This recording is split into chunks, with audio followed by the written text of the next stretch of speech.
Hello, and welcome to a huge pillar of the Ruby Recomp method. Your training is one of the most important things that is going to signal to your body to change.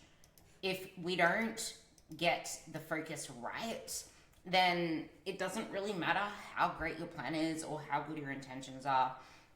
It's almost like that you can hire the coach, you can try a new method, it can be like the best program in the world, but if you still have the same mindset, the same beliefs, if you're not challenging any of the old stuff, then you're going to get the same results, because this game is completely different from what we've been taught to focus on. What we've taught is progress, and what we've taught is the metric system for moving along the what do they call that? The production chain. It works. So this isn't about writing the perfect notes or turning your training log into more homework. This is about you actually helping you understand your body and your training better. But even more so, it helps put a bookend between your session and the rest of the day. But more than anything, if you start to see this little mini reflection as self-care, it starts to add a lot more meaning to your training, and it can literally change the game depending on how you approach it. And it's not something that you need to do all of the time. This is not a must do all the time, or you'll do or die. This is it's better for you to do it than to not do it.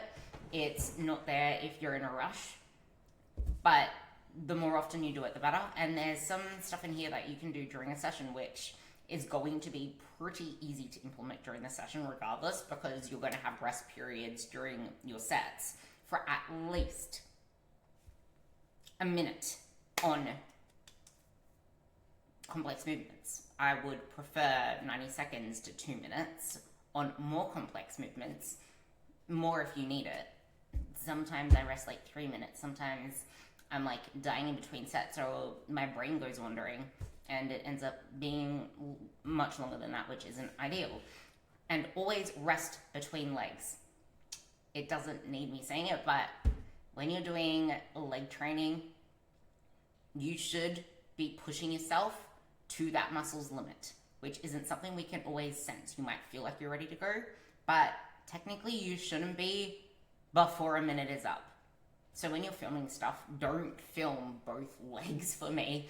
Film one leg and then stop the thing. Rest a good minute, watch that leg over, see if there's anything you need to tweak for the following leg, and then go again. So that is going to be part of all of this, because how you approach your training matters. And like I said, you don't need an essay after each one. Numbers, that's good and all, but you're not a number to me. You're a person, and you're a person to yourself as well. And though, like, training isn't about you, as in the numbers that you put on paper isn't a direct reflection of your ability to progress or your vacuumed progress, because there are so many things that are connected to this that impact how that progress shows up in the session. And that's exactly why we got all of this, which is why I'm asking about context, like period, hormones, energy, motivation, distractions. Did you amp yourself up properly for the set? Because how you amp yourself up matters. Did you skip your warm-ups? Were you rushed? Warm-ups for literally every exercise. There shouldn't be a single exercise where you don't do at least one warm-up set. The warm-up sets do not take that long. I do, like, for everything. Bicep curls as an example, I would probably just do a couple of reps. It can even be with the same weight if you have high rep count. Like if you're doing 12 to 15 reps, then you can even just do 2 with the same weight just to get a feel and go even slower. I want you to flex the muscle, connect to the muscle. That is your time to connect to the muscle, to make sure you're getting the groove of the movement, to practice in your head anything that we maybe discussed about fixing that movement, because your notes help both of us understand why it happened. While these are mostly notes for yourself, I will be reflecting on them when I go to look over your program for any advancements I need to make. If I see something in your videos, if I see something in your notes that actually stands out to me when you're doing your check-ins, this is where you can go into your check-ins, because you don't have to give me this massive feedback in your check-ins all the time. You can just say, I made notes on this particular day that I think are really important, or check my notes from this particular day. In particular, they're important, and you can easily take care of your training that way. But if you can still put just some small reflection in your training wins, like I was actually really confident in this one, it reiterates it. So I would still want you to at least put something you're proud of in the training wins. I'm trying to keep this video short, but because it is that important, I need to make sure that I'm explaining to you why this matters for the end result, because it's so easy to track our calories than it is to track training quality and tune into our bodies, to learn where muscles insert, which we can do a masterclass on. Unless it's already been done, then we can talk about the link of that, which, if you're listening to this for the first time, it hasn't been done yet, and I really do want to do a masterclass on that because I feel like it can help dramatically if I can find a date that we can all do it together. That aside, when we know why, we can make better decisions instead of guessing, just like everything else. Because what you measure, like, you can't manage what you don't measure, I don't believe that, because too many of us are measuring the wrong things, which is why SMART goals are absolutely bullshit. For some people, yeah, okay, cool, it gets you a starting point, it gets you at least out of the door, but you need to change those goals, shift those goals, shift the mindset that set those goals to start with. Because if you're trying to set something that's time-bound, that's realistic, that's measurable, very soon you're going to come to realize that the time you gave it, the expectations you thought that were realistic, and the measures that you're using are completely bonk. This matters so much if body recomposition is your goal. It matters for fat loss. It matters for building muscle, like, more than anything in the world. For fat loss, you need to still show up and do everything you can to train to build muscle, because you do not have any right to keep that muscle. You need to pay your rent to keep that muscle, and that rent is the sessions, hard sets. Now, we can debate over if you need to change your training or not, and that would come out with the majority of people saying you shouldn't change your training. But I would argue that it is person dependent. I always change my training for fat loss phases, which I haven't had to do for a while. Now it's kind of like in a different context where, okay, well, if I'm in this phase where I can't mentally see myself pushing, then I need to change my training, and I would prefer things that don't require me to amp myself up to such a level. Or I'll change the way that I use that exercise, like I have with my leg press, because I cannot see myself on the leg press the same way that I typically do it. So that is something that I've now done to be able to approach it without the mental barrier. And that's something that I can do with you guys if you guys are open to me about sticking on particular exercises because of that. And that's when we need to have a dialogue around ego and the weights if we do shift something. Because for me, instead of having the leg press closer to I want to be able to push myself, I now have high reps at the very end of my session after my legs are completely taxed. So I know that I'm not going to lift the same weight. Doesn't mean that it's less effective and I'm going backwards, because my weight is like probably 60 kilos less than it was. It's probably more than that. No. And I've only done that for 2 weeks so far. So, and it's increased by 10 kilos for now, because I undershot it the first time because I was just bonked. So, this matters. When you want to build your shape, when you want to chase physique changes, performance is the main thing. Performance is what you want. Nutrition supports it. Recovery supports it. But we don't want to focus on the nutrition element. We don't want to focus on the macros or the calories or the fat loss, regardless of whether fat loss is the goal or not, because focusing on it is going to make it incredibly harder for you to get your goals. Because fat loss is easy. And by easy, I mean, if you can stick to it, if you can make your life revolve around it, it's easy. But we're not doing that. What's hard for everybody is the behaviors around it, changing habits, shifting how you view food, the stresses around life, all the different things that impact your food choices, your appetite, etc., the things that get in your way. The actual principles are easy, they're simple. When you bring the human element into it, that's when it gets difficult, but it has nothing to do with the process of fat loss itself. What is complex is the training. What is complex is everything that goes into progressing your training in the right way, because you can see numbers go up, you can feel like you're getting stronger, you can be lifting heavy, you can be lifting hard, you can feel like you're dying through your sets and even fail some reps and it not be doing anything near what you need for growth, because there is so much that goes into that. And that's exactly why I program in the way I program, and why how you approach the program matters. Even if you're not sending me videos, even without all this stuff, because it's this stuff that matters more than videos in itself. But at the same time, you can feel like you're doing proper range of motion without it being proper. So that's why, at least for the first month or two, me seeing how you're doing your lifts until we get really good at those movements. Like I have people that used to send me videos consistently for the first few months of our coaching. And as soon as we got the movements nailed down pat, I don't see videos from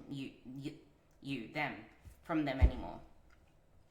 Unless they really need a little touch up because something's feeling off.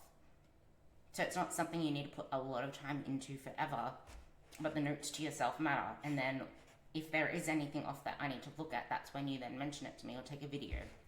But it's just really important that I do bring this up in why I'm getting you to do this. So for the first month or two, you'll probably see this pop up in your workouts quite a bit, just as a little reminder. And as you get into the groove of it all, then I'll slowly back up from it. But if I feel like you need the little reminder again, then I will put it back in. But something like sleep was crap. I felt rushed. But then I tried to focus on slowing down. Oh, two different scenarios actually. Sleep was crap and I felt rushed. Versus, or I should say or, because there's not either or. There's, okay, well, that is the reality of the situation. Sometimes you can have crap sleep and the session go really well. It really depends. And then there could be another session where you were really trying to slow down your reps. You still didn't feel it, but then all of a sudden on the third set, your glutes finally clicked. You don't really know what you were doing, but write down everything that you can kind of think of. So then you look at it for the next session when you look at your exercise history. But when you write these notes, do not write them in the comments. Do not write them in the comments. Write it in the actual exercise itself, because you're not going to see exercise history with the comments. I am going to try to remember putting a post-session section underneath for any future programming. But outside of that, I'm just going to add this onto the bottom so that you can comment on the after your session for this section. So then you can actually look back on the prior exercise history and see it. I think though it still has it so that every exercise that you have with after your session looks like this. So something I might do is have it so that you can, because I might have it as like a separate day entry so that you can actually go into it, and I might do like after your session and then have something under it that you don't click as complete, so then you don't complete the workout and it stays there, because you can go ahead into your sessions and write stuff into there, you can complete exercises from other sessions in the future, as long as you don't click complete workout or complete all of them and tick them all green, or even open them. So I might do, don't open this. Just in case you did, don't open this. So yeah, I might do that. I'm gonna do that now. Just so I can put it into your, let's do it this way, because it's not gonna do it that way. Sometimes there's just really weird ways of doing this. So I will show you. So you will put it, I just put a random workout there so I can show you how to do it, but it's different on your phone. But you can just, here's an example of this one. So after your session, don't complete this one or open it, just in case you did click it. Don't click this, so you can keep coming back to it. Smiley face. So I might put 2 of these.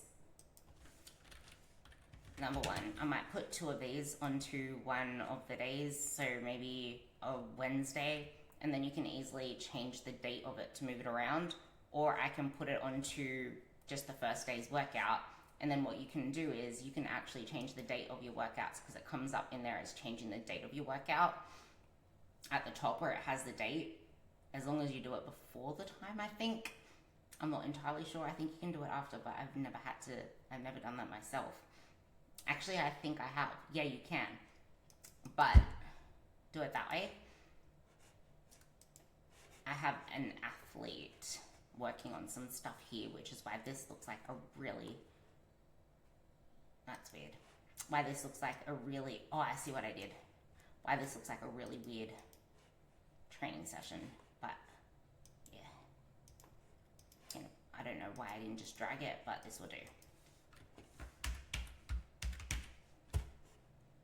And also, if you have a preferred method of me showing you your form checks, whether it's like video form or whether it's actually writing it so you can come back to it, but don't forget that the looms have transcripts themselves and you can actually take notes on the looms. It doesn't notify me. I turned off all the notifications on Loom because I prefer to keep all the conversations within WhatsApp. It's just so much easier for me to track.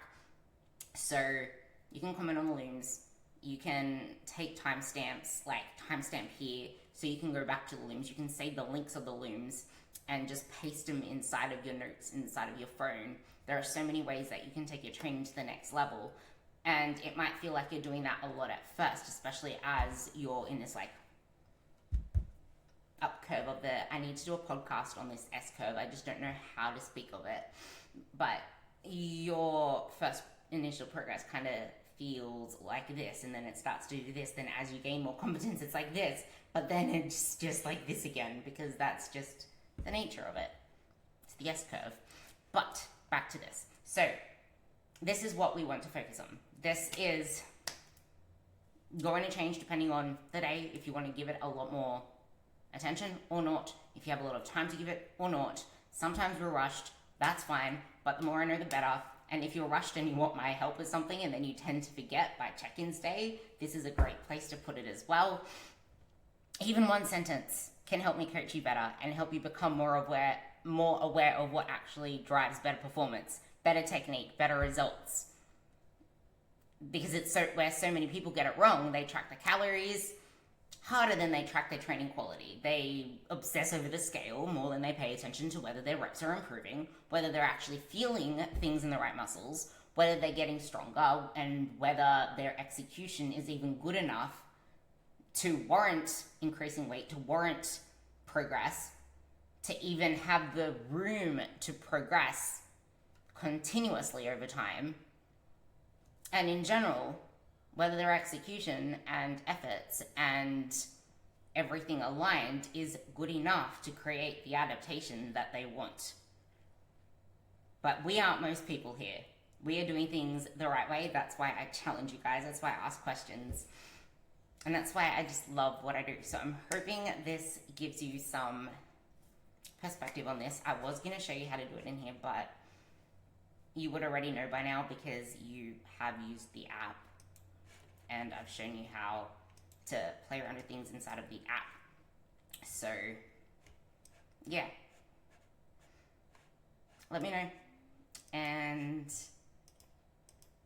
if there's anything else that you have questions on regarding training, let me know. If I have any prior videos on it, if I have anything that's stored, I will send it to you. Otherwise, it will get added to my list for things to bring up inside of our VIP group chats.